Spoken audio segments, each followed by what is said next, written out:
Hey guys! Andito na naman nga tayo sa Kagisan for today's video dahil magpapalitsyon si Papa. Abay, syempre hindi natin to palalampasin. Doon tayo kung saan may pagkain, lalong-lalo na kung litsyon ang pinag-uusapan.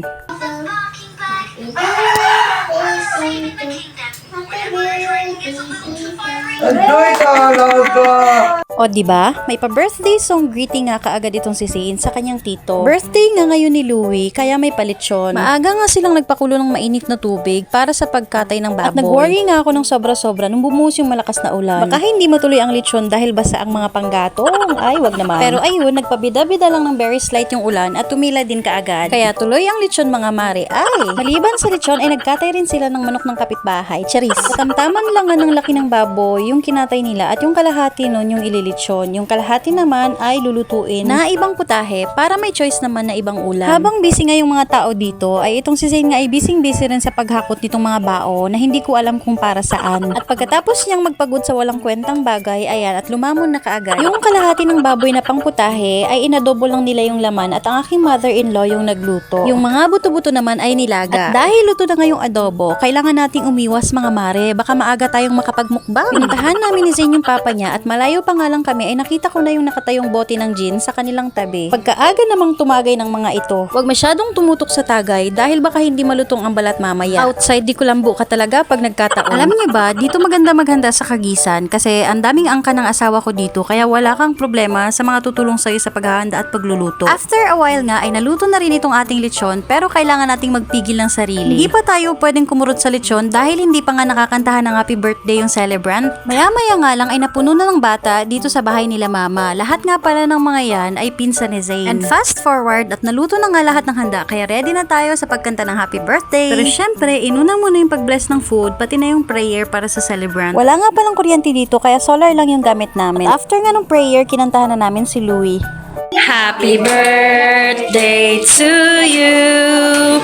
Happy birthday, happy birthday, happy birthday to you.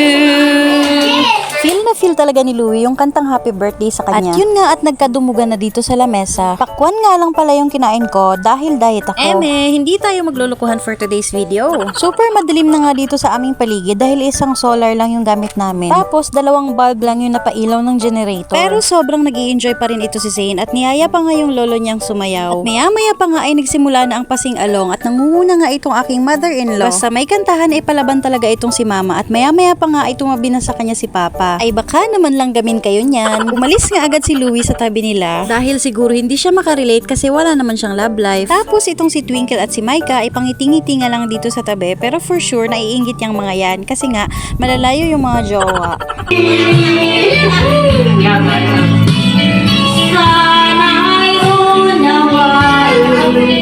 Pagkatapos nga ng kantahan ay bigla na lang may naganap na pagtimpla ng alak dito sa gilid. Idadaan na lang siguro ni Micah sa pag-inom yung pagka-miss niya sa kanyang jowa. Yan ang pansinin si mama na sayaw dyan sa likod banda. Niyayaya niya kasing sumayaw dyan yung gay friend ni Louie na nahihiya pang sumayaw. Dito sa pamilya ng asawa ko, kapag may mga ganitong okasyon ay game na game talaga ang lahat sa sayawan. Mapatito, mapatita, pinsan, pamangkin, lahat talaga sila ay sumasayaw. Way na rin nila iyon para magbanding. Hanggang tingin-tingin nga lang ako sa kanila kapag mga ganitong pagkakataon dahil hindi naman ako sumasayaw. At nagkasubukan na nga sila sa dance floor. Paniguradong susumpong ang mga rayuman nito kinabukasan. Maya-maya nga ay sumayaw na rin itong si Cesar. At Muslim dance kayo na pagtripan nilang sayawin itong si Louie. Hoy sunayan, hoy di kalangan, hoy magpabay sa isang hapang-alaya kalangan, hoy misa mamarmon isan. At dahil nga lasing na itong asawa ko, nakipagsayaw rin siya dito kay Cesar. At tingnan nyo nga at mukha na naman siyang uod na binudbura ng asin. Yan nga palang topless yung asawa kong si Ian. Ay, kala mo naman may abs. But kidding aside, magaling talagang sumayaw at gumiling yung asawa ko. Nilalaro-laro niya nga lang yung pagsayaw ngayon, kaya ganyan yung itsura niya. Hindi lang siya mukhang uod na binudbura ng asin. Abay, mukha pang buhay na hipon na nilagay sa mainit na mantika. Pero kapag sumeryoso naman yan sa pagsayaw, ay pwede na nga ipasok sa club bilang macho dancer. Naisip ko nga na kapag dumating yung time, nagipit na kami, pwede ko ipasok ito sa club para mayroon kaming source of income. O kaya naman, pwede niyang isabay sa pagtutour guide. Tour guide sa umaga, tapos sa gabi, macho dancer. Charis. At yun lang for today's video. Please like, share, and subscribe. Babush!